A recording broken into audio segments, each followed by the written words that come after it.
신앙이란 무엇인가 생각해 보면 이렇게 말할 수 있겠습니다. 물론 하나님을 아는 것이고 또한 하나님을 섬기는 것이 신앙이지만 나에게 있어서는 신앙인은 우리 각자 나에게 있어서는 내가 어떠한 존재인지를 제대로 아는 것이지요. 그런데 나를 어떻게 알 수 있느냐? 내가 하나님의 형상대로 지음을 받았다는 창세기의 말씀대로 하나님을 통해서 하나님 앞에서 하나님이 비추어서 즉 하나님의 말씀이 비추어서 나를 제대로 알 수 있다는 것입니다. 세상에 많은 사람이 나를 찾습니다. 또한 나를 알아가는 것이 마치 그것이 진리인 양 그렇게 말할 때가 있는데 그것은 맞는 이야기이지만 그 방법이 올바르냐가 중요한 것이지요.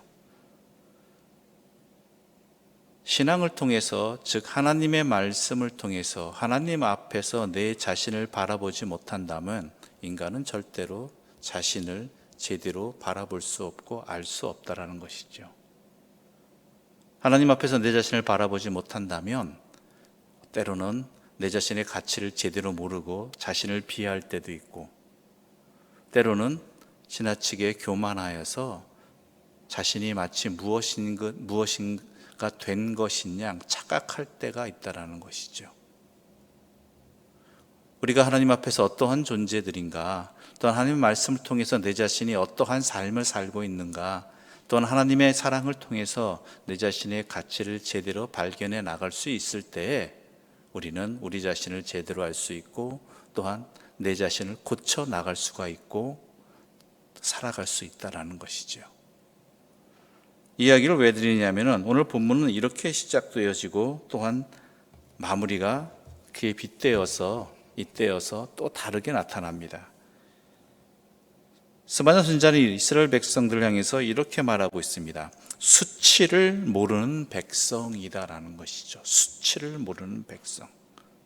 수치를 모르는 백성이란 무슨 뜻입니까? 창피한 건 모른다라는 것이죠.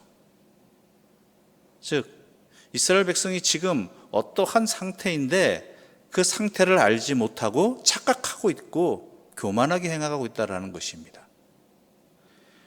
즉 유다 백성이 자신들이 그동안 하나님 앞에 불순종한 죄를 저질렀음에도 불구하고 그것을 모르고 조금도 부끄러워하지 않고 그저 자신들은 잘하고 있다라고, 자신들은 신앙생활 잘하고 있다라고, 하나님 앞에 잘하고 있다라고 착각하고 있다라는 것이죠. 이 상황은, 이 일은 왜 벌어지는 것입니까? 하나님 앞에 서지 않았기 때문이고 더 나아가서는 하나님 말씀대로 살아가지 않았기 때문에 그저 제사만 잘 드리면, 제물만 하나님께 많이 드리면 그러면 마치 내가 제대로 살아가고 있는 것인 양 착각하게 된다는 것이죠. 우리의 일상생활이 바로 그러한 부분들입니다. 우리 그리스도인들 가운데 안타깝지만 이런 분들도 계십니다. 예배는 잘 드리는데 일상생활은 전혀 그리스도인답지 않은 것이죠. 그리고 그것은 정확히 말하자면 예배를 잘 드린 것이 아닙니다. 그저 예배에 참석만 했을 뿐입니다. 그 예배에 참석한 예배를 통해 주시는 하나님의 말씀이 자신에게 다가오지 않았고 자신의 삶의 기준이 되지 않았고 자신을 바라보는 거울이 되지 못했고 그리고 자신이 살아갈 힘이 되지 못했다라는 것이죠. 그렇기 때문에 예배는 참석했지만 삶에는 아무런 영향 없는 세상의 헛된 삶을 추구하는 그러한 변함없는, 아무리 신앙생활을 오래 했어도 교회를 오래 다녔어도 여전히 세상 사람과 구별할 수 없는 모습이 나타난다는 것이죠. 다를 바 없는 삶. 그것을 일컬어서 스바냐는 수치를 모르는 백성이라는 것입니다. 그래서 모이라고 이야기합니다. 언제요? 여호와의 명령이 실행되는 날, 여호와의 진노가 너에게 내리기 전에, 하나님의 심판의 분노의 날이 내리기 전에 모여라라는 것이죠. 또 그뿐만이 아니죠. 3절 말씀 함께 읽어보겠습니다. 3절입니다. 함께 읽겠습니다. 여호와의 규례를 지키는 세상의 모든 겸손한 자들아, 너희는 여호와를 찾으며 공의와 겸손을 구하라. 너희가 혹시 여호와의 분노의 날에 숨김을 얻으리라.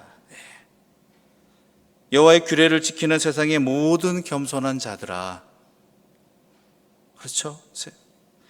반대되는 입장이 수치를 모르는 백성이 아니라 하나님 앞에 하나님께 합당한 그의 백성답게 살아가고자 애쓰는 그런 사람들의 대표적인 성향들이 어떻게 나타나냐? 겸손해질 수밖에 없다라는 것이죠. 하나님 말씀대로 살아갈 수 있다라는 것, 지키고자 한다는 사람은요, 겸손해지지 않을 수가 없다라는 것이죠. 왜요? 그렇게 살아가기가 내 자신의 힘만으로 너무나 힘들고 하나님의 은혜와 하나님의 지켜주심과 또한 하나님께서 항상 이끌어 주시지 않으면 그렇게 살 수 없다라는 것을 분명히 알기 때문에 하나님의 자비와 은혜를 구하며 겸손히 살아갈 수밖에 없다라는 것이죠. 그렇지 않습니까? 성경을 알아가면 알아갈수록 때로는 시험에 듭니다. 내가 어떻게 이렇게 살아갈 수 있을까?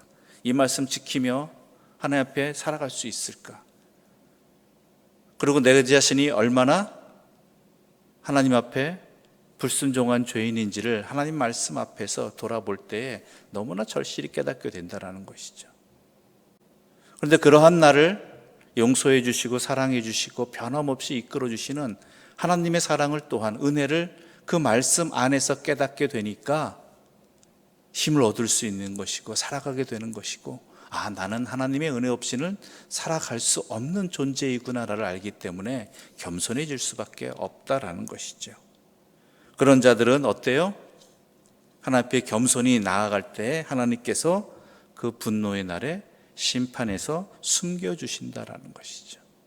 그런데 이것 또한 내가 하나님 말씀을 잘 따랐기 때문에 하나님 앞에 그 심판을 피할 수 있는 어떠한 공적을 쌓았기 때문이 아니라 하나님의 전적인 은혜라는 것을 잊지 말라는 것이죠. 아무튼 이렇든 저렇든 간에 우리가 중요한 것은 여호와 앞에 나아가는 것이고 여호와께 엎드리는 것이고 여호와께 자비를 구하는 것. 그럴 때 하나님께서 우리에게 용서와 회복과 또한 보호해 주심도 함께 허락해 주신다라는 의미가 이 스바냐 2장 1절부터 3절까지의 말씀에 담겨 있는 것입니다. 즉 이 모든 것이 전적으로 하나님의 은혜라는 것이죠. 하나님의 은혜. 그러면서 또한 스바냐는 이방 민족에 대한 하나님의 심판의 말씀을 전합니다. 블레셋 민족, 즉 가사와 또한 그 주변 지역들, 해변, 그렛 족속들, 즉 이 모든 것들이 블레셋 사람들이죠. 그 다음에 8절부터는 모압과 암몬에 대한 하나님의 심판의 말씀을 전하고 있습니다. 또한 아수르, 구스라고 일컬어지는 아수르 사람을 향한 하나님의 심판을 분명하게 말하고 있습니다. 이것은 무엇을 의미하고 있습니까? 하나님은 다 기억하신다라는 것이죠.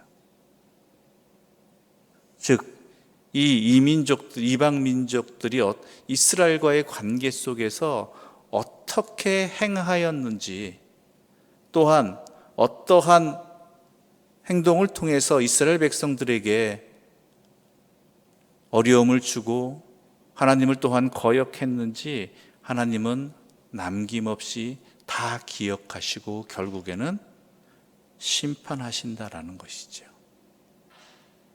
우리는 때로 이것 때문에 시험에 들기도 합니다. 세상의 악한 모습들을 보면서 특히 믿는 사람들에게 있어서 괴로움과 어려움을 주는 그러한 일들과 사람들과 세력에 대해서 하나님은 왜 가만히 계시는지, 왜 용납하시는지, 결국은 저 악한 무리는 물리칠 수 없는 것인지, 거기에 시험 들어서 하나님을 원망하기도 하고 또한 하나님을 향한 믿음의 자리가 약해지기도 하는 것이지요. 그런데 여러분 분명히 아십시오. 하나님은 남김없이 철저하게 기억하시고 그에 합당하게 보응하시는 분입니다.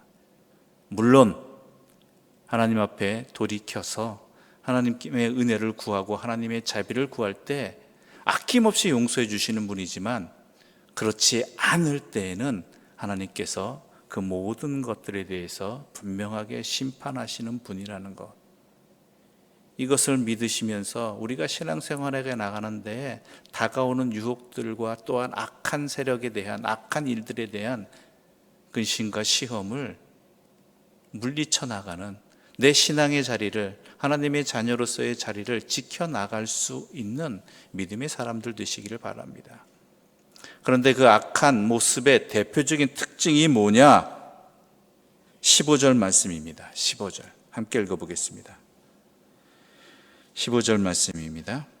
이는 기쁜 성이라 염려 없이 거주하며 마음속에 이르기를 오직 나만 있고 나 외에는 다른 이가 없다 하더니 어찌 이와 같이 황폐하여 들짐승이 엎드릴 곳이 되었는고 지나가는 자마다 비웃으며 손을 흔들리로다. 아멘. 어떤 특징이 있어요? 나만 있다는 거예요. 즉 하나님의 살아계심을, 나와 세상에 역사하고 계심을 망각하는 자연, 내 생각만 하고 내가 기준이 되고 내 뜻대로 살아가기를 원하는 것이죠. 하나님 뜻에 순종하고 하나님 말씀에 따라 살아가는 것이 삶의 목표가 아니라 자기만 있는 사람들이 바로 하나님께 불순종하는, 하나님 앞에서 자신을 돌아보지 못한 자의 안타까운 결론이라는 것이죠. 아수르가 그랬다라는 것입니다. 세상에 강한 나라였습니다. 모든 주변의 나라들을 정복하고 지배하고 그로 인해서 많은 부와 명예와 힘을 누렸던, 그래서 세상에는 자기밖에 없다고, 자기들이 가장 강하다고 여겼던 사람들이었습니다. 나 외에는 다른 이가 없다라는 이야기는 하나님에 대한 불신과 하나님에 대한 믿음이 없다라는 것이죠. 그것에 대해서 하나님께서는 분명하게 심판하시는 이유가 되신다고, 아니 그 자체가 이미 심판의 자리에 들어섰다라는 것을 증거하는 것입니다. 진정한 깨달음과 진정한 삶은요, 하나님을 아는 것에 있습니다. 하나님을 알 때 또한 내가 어떠한 존재인지를 알 수 있고 나의 이웃들도 제대로 바라볼 수 있게 되는 것이지요. 그렇지 않은 자들은 교만한 자라고 성경은 말하고, 만약에 하나님을 알고 자신을 돌아볼 수 있는 사람들은 어떤 사람들일까요? 겸손한 자라고 하나님은 분명히 말씀하고 계십니다. 이것이 신앙입니다. 내 자신을 하나님 앞에서 바라볼 수 있는 것, 그러기 위해서 하나님을 좀 더 가까이 하고 좀 더 깊이 들어가고 하나님 앞에 함께 살아가는 삶을 살아가는 자들, 하나님을 통해서 내 자신을 발견하고 또한 이웃들을 하나님과 함께 하나님의 사랑 안에서 살아가는 사람들, 이렇게 살아갈 때 우리는 하나님의 은혜 가운데 살아갈 수 있는 것이고 우리의 삶이 하나님의 뜻에 합당하게 그 믿음의 자리를 지키면서 살아갈 수 있는 것입니다. 그래서 우리가 여호와를 알자, 힘써 여호와를 알자라고 말하는 선지자의 말씀이 우리에게 영원한 진리가 되는 것이고 유일한 길이 되는 것입니다. 그 믿음 지켜가시면서 하나님과 동행하는, 하나님을 알아가는 기쁨이 충만한 주의 사람들 되시기를 간절히 소망합니다. 기도드리겠습니다. 하나님 아버지, 이 새벽 주의 말씀 앞에 비추어 우리 자신을 돌아보게 해주시니, 내 자신을 보게 해주시니 너무나 감사합니다. 주여, 주의 말씀이 먼저 나를 바라보는 거울이 되게 하여 주시옵소서. 남을 판단하는 그러한 잣대가 아니라 하나님의 말씀에 비추어서 내 자신이 어떠한 존재인지를 제대로 볼 수 있는 진리의 거울로 삼게 하여 주시옵소서. 그래서 내 자신을 깨닫고 주님 앞에 내 자신을 내놓고 주님의 자비를 구하고 주님의 회복을 구하고 주님의 용서를 구하는 진정한 은혜와 복의 길을 걸어가게 하여 주시옵소서. 그리하여서 이 땅을 살아가면서 하나님이 어떠한 분이신지를 통해서 믿음을 지키게 하여 주시고, 하나님의 말씀이 얼마나 큰 사랑인지를 분명히 깨달아 그 말씀대로 살아가기를 즐거워하는 주의 백성들 되게 하여 주시옵소서. 그런데 우리의 눈에는 너무나 많은 세상의 악한 모습들과 또한 나에게 다가오는 풍랑과 같은 두려움과 근심들이 이러한 믿음의 자리를 지키지 못하게 하는 일들이 많습니다. 그리하여 시험에 들기도 하고, 하나님보다는 그러한 것들에 내 자신을 비교하여서 때론 주눅들기도 하고 헛된 것을 소망하기도 하고 하여서 여호와를 잃어버릴 때도 많았습니다. 그런 우리들을 용서하여 주시고 이 모든 것들을 다스리시는 분은 여호와 하나님이시며, 또한 하나님께서는 모든 것을 기억하시고 심판하신다는 분명한 하나님의 진리의 말씀 앞에 그것에 힘을 얻어서 우리가 유혹에 넘어가지 아니하도록, 헛된 것에 시험 들지 아니하도록 지켜주시고 인도하여 주시고 보호하여 주시옵소서. 오늘도 살아갑니다. 많은 세상의 이야기와 또한 보이는 것들이 있을 것입니다. 그러나 그 너머 그 모든 것들을 다스리시는, 또한 지켜보고 계시는, 심판하시는 하나님을 바라보게 하여 주시고, 그리하여서 진리가 흔들리지 아니하는, 믿음이 흔들리지 아니하는 그러한 복된 하루가 되게 하여 주시옵소서. 이 모든 말씀 예수님의 이름으로 기도드립니다. 아멘. 하늘에 계신 우리 아버지, 아버지의 이름을 거룩하게 하시며 아버지의 나라가 오게 하시며 아버지의 뜻이 하늘에서와 같이 땅에서도 이루어지게 하소서. 오늘 우리에게 일용할 양식을 주시고 우리가 우리에게 잘못한 사람을 용서하여 준 것 같이 우리 죄를 용서하여 주시고 우리를 시험에 빠지지 않게 하시고 악에서 구하소서. 나라와 권능과 영광이 영원히 아버지의 것입니다. 아멘.